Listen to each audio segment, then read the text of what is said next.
Do you remember that program, Why Don't You? It was a program for kids, and why don't you stop watching television and do something else instead? That was the full title. And it was encouraging kids, even back then in the 70s, to stop watching TV and to go and do other things. And the program was basically suggestions on what other things they could do.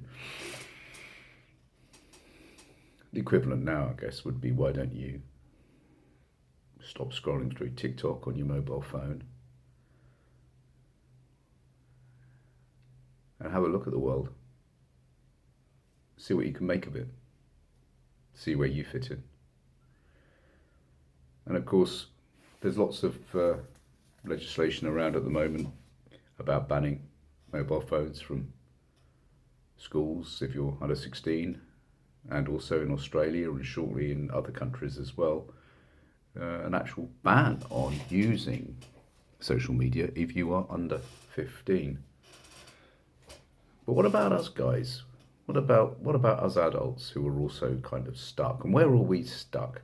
And are we a little bit proud of ourselves because we're not necessarily flicking around,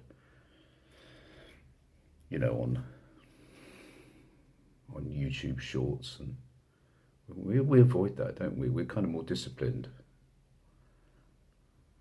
And so what we do often is just we follow the news, don't we? The 24/7 news, because there's something slightly more mature about that, and we're doing our bit in some way by keeping an eye on what's happening 24 hours a day on our news feeds and our news analysis. Like The Rest Is Politics or the news agents or any of the other thousands of shows, Novara, whatever they're called, on social media now, which kind of analyse almost in real time what's going on. Just make point. We know it's just noise because who cares? It's just people's opinion. And we wonder, I suppose, why do we do it? As the war in Iran hops up, we're now getting into what has been described as far as the Whitehouse is concerned, as kind of war pornography, war porn. The way that Hegseth, etc., revel, and Trump kind of revel in the violence, in the death, and do montages of American missiles hitting Tehran, and at the same time sort of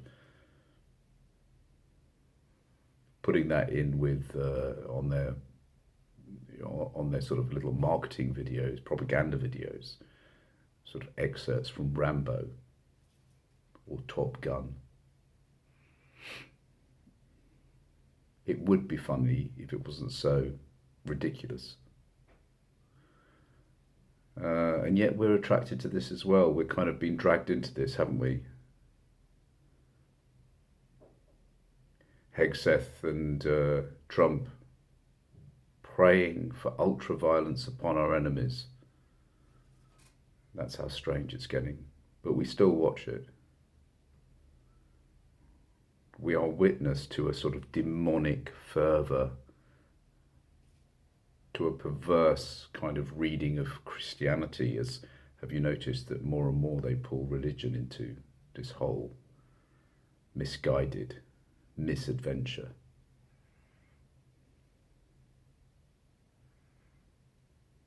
But we still read about it, follow it, watch it, scroll from article to article, check the live feeds. The propaganda online now, from nearly every source, is total, particularly around Israel. Israel have managed to kind of ring fence their actions in a magnificent way, really. They're really able to do things which were unthinkable not long ago. And they're able to do it with basic impunity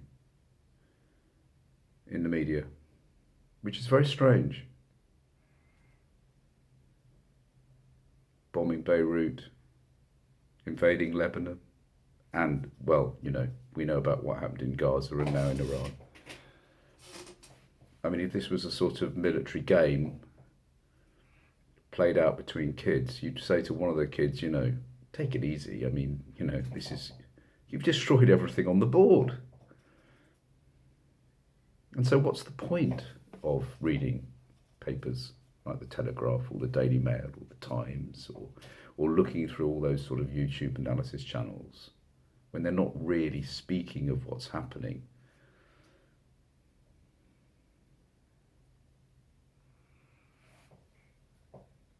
Got a situation where the USA is a supporter of Putin and of Israel.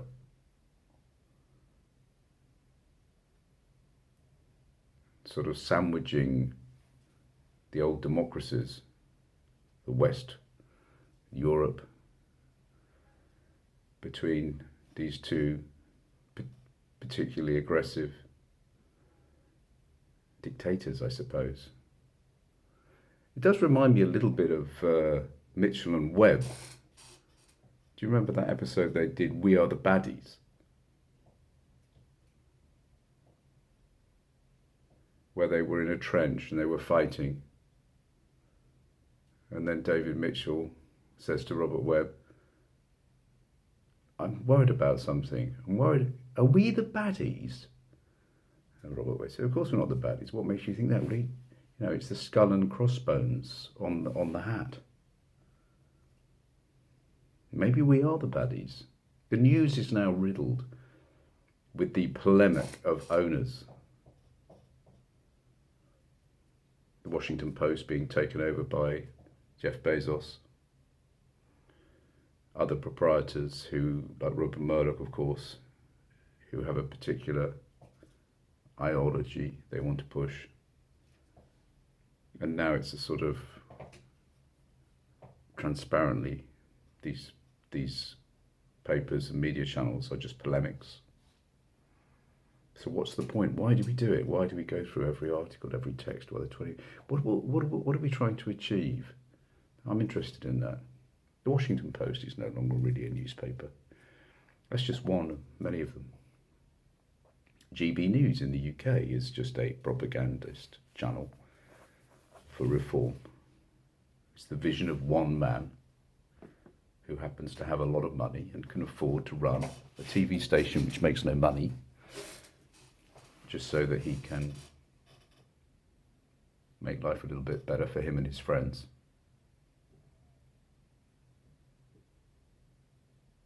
So I say, why are we all wasting our lives in this maelstrom way? Why are we wasting our lives following all this? Most of it's fakery, a lot of it's polemic. There's a huge amount of propaganda. A lot of it's generated by AI. And I'm thinking why we do it because, well, I think that we think it's an honest pursuit. That it's not a waste of our time. It's not like we're sitting at home watching kind of reality television.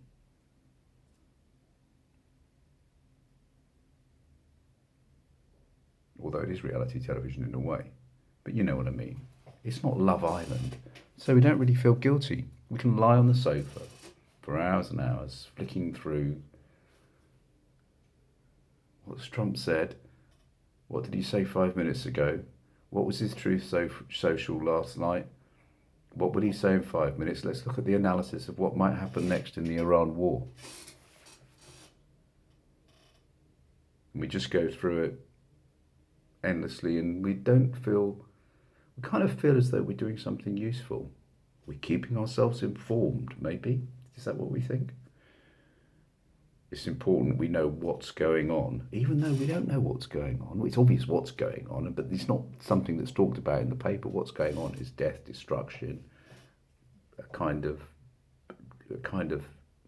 supreme bullying, power grabs, just the worst of humanity writ large, because generally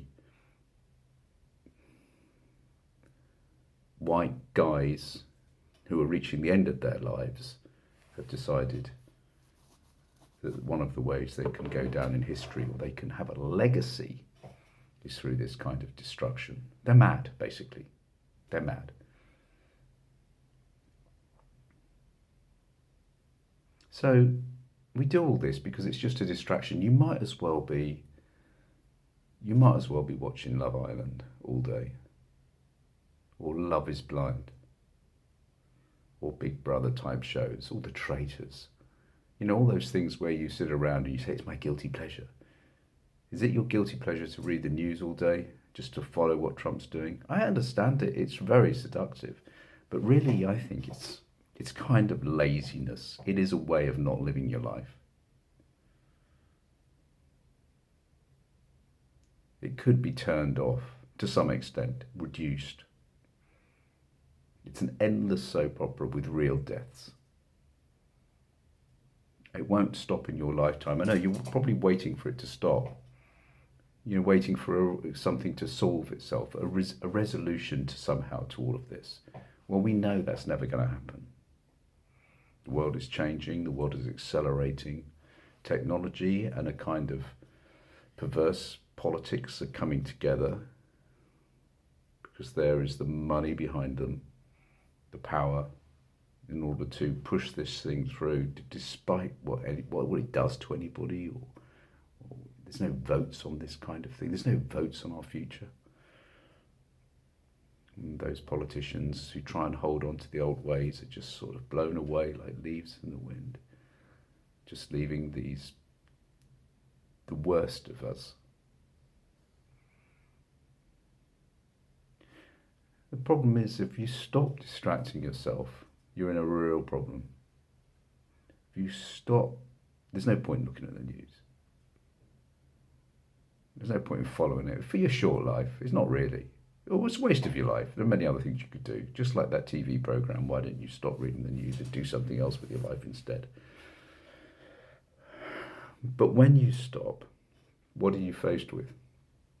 Well, you're just faced with that void, that vacuum, and that's terrifying. And you'd have to go through a very difficult period that could last months, if not years, whilst you face yourself and your own soul, because you're not checking every 2 minutes what Trump is doing. So when you're faced with that void, my advice to you, if you did decide to actually do that, at least some of the time, is to try and fill that void with anything except just a 24 live news feed from Hegseth's Whitehouse, where you watch a madman play out his fantasy, glorifying in the deaths of tens of thousands of innocent people with his friend Netanyahu. Turn it off, I would say, at least some of the time. Face the horror of your own existence and try and fill that. There are things you can do to fill that space. You know what you can do. Many things. Intellectual pursuits and exercise and, whatever. Catching up with people. There are things you can do. They might not feel profound, but nevertheless, I think that way you will find a resolution to who you are on this earth, and not a resolution that you expect to get from the media, where one day the media will announce everything's okay again. It's not going to happen. So I think freedom does await. But it's like with any addiction. First you have to deal with the addiction. And if Trump is your addiction, or what's going on in Iran, or the chaos we have in the world, the poverty of our existence, maybe not yours or mine, but you don't have to look very far to see a poverty of existence. People living under very difficult conditions because of crazy men. Freedom awaits. That's what I say.